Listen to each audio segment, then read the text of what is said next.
Dans le monde, on se moque des gens qui sont dépressifs et on les prend pour des gens qui sont pas terribles, etc. Qu'est-ce que c'est ça? Ouais, il dit ouais, celui-là, celle-là, elle est un peu dépressif, etc. Il méprise ça. Mais pourquoi quelqu'un il est dépressif? Parce qu'il est sensible, c'est tout. Parce qu'il sent des choses très fortes. C'est très très fort. Il a des émotions très très fortes. C'est dur de les gérer. Pourquoi Rabbi Nathan, il n'était pas dépressif? Si Rabbi Nathan n'était pas dépressif, jamais il serait arrivé chez Rabbeinu. Il est arrivé chez Rabbeinu parce qu'il était en dépression depuis son jeune âge, il était en dépression. Quand il est venu, il a demandé, il était un enfant, il a dit, le monsieur là il y avait un monsieur qui était assis ici à la synagogue, un vieux monsieur. Oui, il est parti, il a déménagé. Il dit non, il n'a pas déménagé, il est mort. Il dit, qu'est-ce que ça veut dire il est mort? C'est quoi il est mort? Alors son grand-père lui a expliqué ce qu'est quelqu'un qui est mort. Il dit, il est parti dans un autre monde. Et un autre monde, il est parti là-bas, ça y est. Il est plus là. Ah, comme ça. Voilà, c'était un petit enfant. Ah, il a pris conscience, il a commencé à comprendre. Ah là là, ça veut dire que les gens, ils partent. Ça veut dire que moi aussi, je vais partir. Waouh. Alors si je vais partir, il faut que je fasse quelque chose parce que je vais partir. Et voilà, il cherchait. Et des gens qui ont voulu lui vendre des vérités, qui ont dit, viens chez nous. Il est allé. C'est pas ça. C'est pas ça. Zélosé.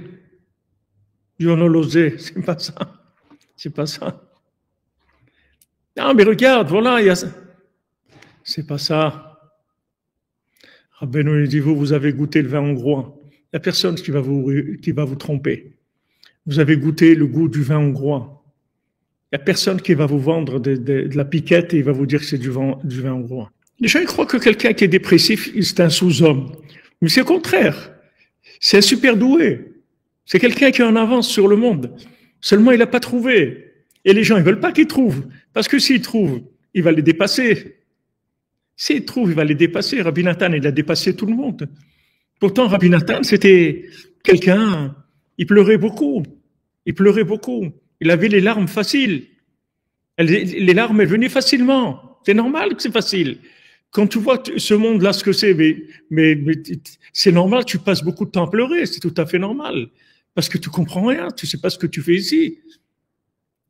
Et les gens, ils se moquent des gens qui sont dépressifs. Ils les prennent pour des sous-hommes. Tout ça pour pas qu'ils aient confiance en eux et pour pas qu'ils se trouvent. Mais si maintenant quelqu'un leur apprend, Rabbeinu, il t'apprend, il te dit, regarde mon ami, si tu es dépressif, ça veut dire que quelqu'un qui vit avec un surplus d'âme.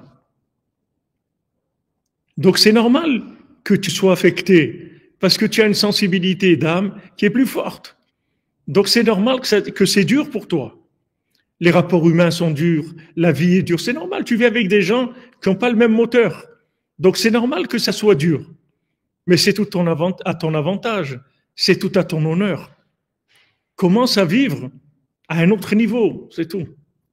Il faut que tu comprennes, c'est pas tout le monde qui a cette sensibilité. Donc arrête de croire que tu vas trouver des amis qui sont comme toi. Tu peux pas trouver, Bezat Hashem, tu vas trouver, parce que Baruch Hashem, il y a beaucoup de gens qui sont comme ça. C'est pas la majorité, mais il y a beaucoup de gens qui ont cette sensibilité. Et si Hashem y t'aide, tu vas rencontrer des gens qui ont la même caisse de résonance. Il y a des gens, ils sont insensibles. Il y a des gens, ils vont passer à côté de vous, ils vont vous pousser, ils vont vous bousculer. Ils vont même pas vous dire pardon, rien du tout, parce qu'ils sentent même pas que vous existez. Ils n'arrivent même pas à sentir que vous êtes quelqu'un qui existait et que peut-être que de vous avoir bousculé, ça fait quelque chose. Rien du tout, c'est rien du tout pour eux. Rien. Et vous, vous sentez comme ça, et vous avez un sentiment de frustration, comme si vous étiez quelqu'un de pas bien. Mais c'est le contraire. C'est lui qui est pas bien, c'est pas toi.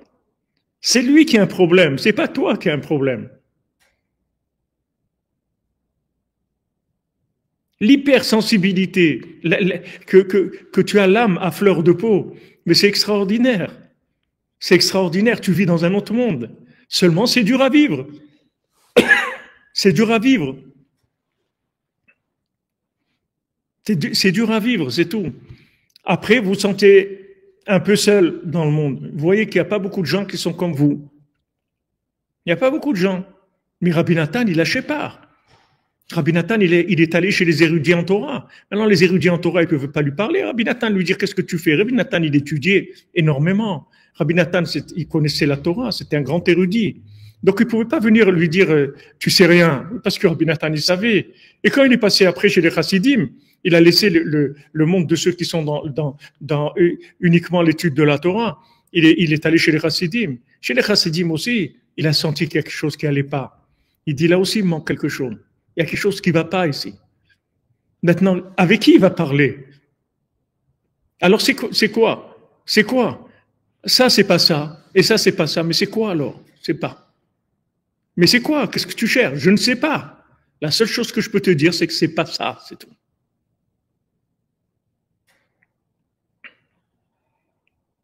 C'est tout. Ça, c'est pas ça. Et ça, c'est pas ça. C'est tout. Les gens qui sont que dans l'étude de la Torah, c'est pas ça. Et les chassidim, c'est pas ça. Alors c'est quoi? C'est pas. Mais le niveau de frustration qu'il a, le manque qu'il sent, il fait confiance à ce manque-là. Et il dit, je vais trouver. Jusqu'à qu'il trouvera Rabbeinu. Mais il était à la limite du découragement quand il a trouvé Rabbeinu. Il était à la limite de se décourager. Et il a trouvé Rabbeinu. Il a rêvé de Rabbeinu. Rabbeinu l'a encouragé. Il lui a dit, essaye encore. Essaye, ça va marcher. Renforce-toi, essaye encore, essaye encore.